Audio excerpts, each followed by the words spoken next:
Olá, muito bom dia, queridos. Paz seja convosco, graças ao Senhor. Mais um dia, mais um momento aqui com vocês, louvando o nome do Senhor. Trazendo uma palavra, irmãos, dentro de uma série que estamos falando sobre lidando com duas naturezas. É isso que nós sofremos porque não aprendemos a lidar com as duas naturezas. Eu confesso para vocês, gente, eu ainda não aprendi a lidar exatamente com essas duas naturezas. Uma é divina, outra é a natureza humana. A natureza humana é complicado. É complicado porque ela é uma natureza caída. Já fala a natureza humana, ela é caída. O pecado adâmico fez essa natureza cair, né? E então, amados irmãos, quando ela caiu, houve uma separação dentro do homem, e agora o espírito tem o seu trabalho e a natureza humana tem o seu trabalho. Dentro do homem formou então dois governos.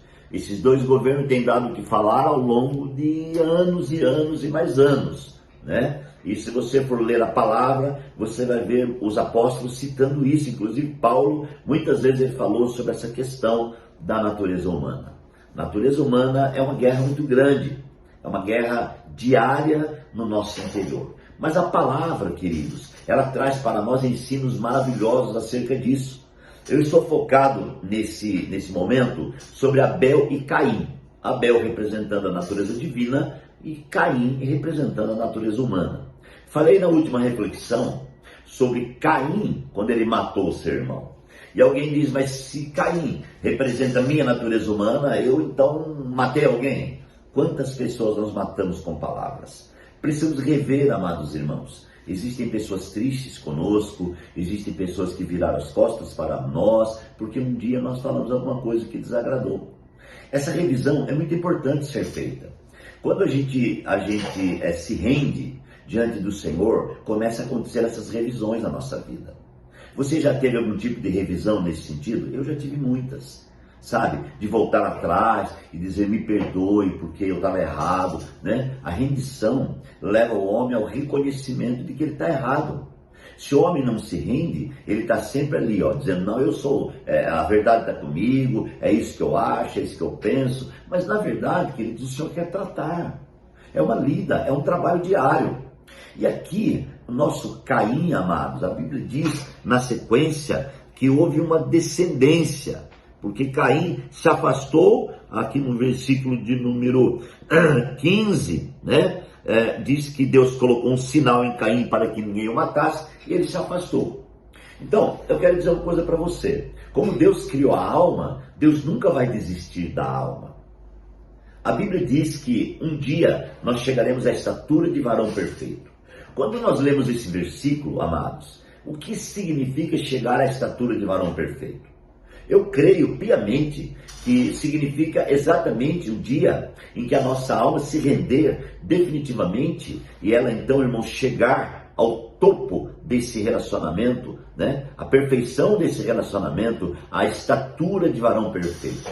E então, neste momento, nós somos arrebatados. Nesse momento, nós somos levados. Sabe, queridos, Deus está trabalhando para preparar o povo dele para o arrebatamento. Essa semana nós ouvimos aqui uma palavra muito legal do pastor Flávio, quando ele estava falando lá das 10 virgens, né? Amados irmãos, de Mateus 25, e então ali representa 50% e 50%. 50% das virgens estavam preparadas, foram arrebatadas, subiram para o noivo. 50% não. E a conclusão que o pastor chegou aqui, irmãos, né, o pastor Flávio, foi que os 50% das virgens chamadas de prudentes ainda não estão preparadas. Porque se elas estivessem preparadas, o noivo já tinha vindo. Eu achei super tremendo isso. E é uma verdade. Irmãos, então Deus, pelo menos quando atinge 50%, ele volta. Então hoje, eu e você como igreja, não estamos preparados. Por que não estamos preparados? Porque não nos revisamos. A gente costuma tentar revisar os outros, né? Fazer uma revisão na vida alheia. Mas na realidade, nós precisamos aprender a fazer uma revisão na nossa vida. E aqui, amados irmãos, Deus disse a Caim, eu vou colocar um sinal em você. Ninguém vai te matar. Vemos aqui uma proteção de Deus. Deus tem algo para a nossa alma, irmãos. Quando você lê o livro de Apocalipse, o capítulo 3, você vai ver Deus batendo na porta. Ali, aquela batida e aquela porta é a porta da nossa alma, é a porta da nossa natureza humana. Então Deus ama tanto a nossa natureza humana que Ele quer converter ela. Por isso, irmãos, que a salvação é um processo. Por isso está escrito na palavra lá, desenvolvei a vossa salvação. É um processo. Eu não posso dizer, eu aceitei Jesus, estou salvo. Salvo em que aspecto? Eu creio sim que a cruz me deu salvação de graça. Esse é o aspecto da salvação judicial. É o aspecto da conta que foi paga por Cristo. Irmãos, a graça superabundou no pecado para que eu pudesse ser salvo. Mas existe um continuar dessa salvação. E a continuação dessa salvação está exatamente no que diz respeito à vida da natureza humana. Está exatamente ligado àquilo que eu sou, que eu acho, que eu penso, a minha verdade, o meu achismo. Então eu preciso, irmãos, deixar que esse lado da minha vida seja tocado e ministrado pelo Senhor. Quando, amados irmãos, existe um equilíbrio dessa vida da natureza humana, orando, se rendendo, colocando diante do Senhor, o bonde anda. Agora, quando existe uma guerra, o bonde para, porque a alma fica guerreando todo dia e tentando inserir a sua verdade. Amados irmãos, né? É por isso que as dissensões existem, as divisões todos os dias se multiplicam, porque a natureza humana, irmãos, ela se levanta, é um governo. Eu quero que você entenda que a natureza humana não é simples, ela é um governo, e esse governo está dentro de você, dentro de mim. Então, precisamos atentar com muita diligência para isso, para poder entender o plano poderoso de Deus e viver a realidade desse plano, né? Então, amados, aqui o Caim com o sinal, ele continua, ele teve uma descendência. Na descendência de Caim nós vemos o nome Enoque. Se você for ler a história de Enoque, você vai entender, amados, que realmente Enoque teve aí grandes coisas que aconteceram com ele. Na descendência de Caim, teve também Tubal-Caim, né? Tubal-Caim. Nós vemos aqui, amados irmãos, a geração de Caim construindo coisas, a geração de Caim construindo harpas, a geração de Caim, amados irmãos, fazendo coisas diferentes, né? Bronze, ferro, trabalhando com tudo isso. E então, na sequência, para concluir esse pensamento aqui, amados irmãos, nós vemos o quê? Mais uma vez nasce alguém na família de Adão. Versículo de número 25 diz, novamente Adão se relacionou com sua mulher e ela deu à luz outro filho, o qual chamou de Sete, dizendo, Deus me concedeu um filho em lugar de Abel. Sete, aleluia, nasceu Sete, amados irmãos. Então alguém vem para mudar a situação, aleluia, a natureza divina está sempre aparecendo para mudar a situação. Então aqui continua dizendo assim, ó, e também a Sete nasceu um filho que deu o nome Enos. Olha que tremendo o que aconteceu.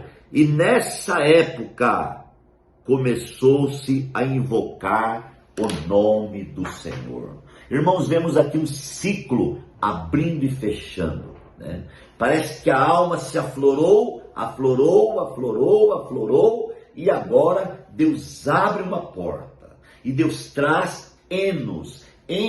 Deus está trazendo na nossa vida todos os dias, para que possamos aprender o caminho de invocar o nome do Senhor. Quando alguém invoca o nome do Senhor, esse alguém é salvo daquela situação. Quando você aprende a invocar ao Senhor, Deus te levanta da situação que você está passando e algo diferenciado acontece agora. Uma mudança radical acontece e você fica abençoado, cheio da presença de Deus. Então, amados irmãos, o nascimento de Enos trouxe um novo tempo.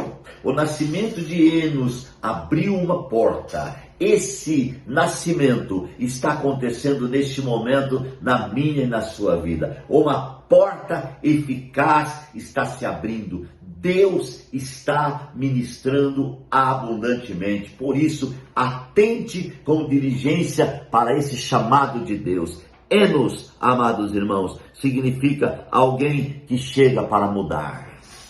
Deus está fazendo algo para mudar. Percebe que Deus está abrindo uma porta para mudar. Percebe que Deus estabeleceu um caminho para mudar.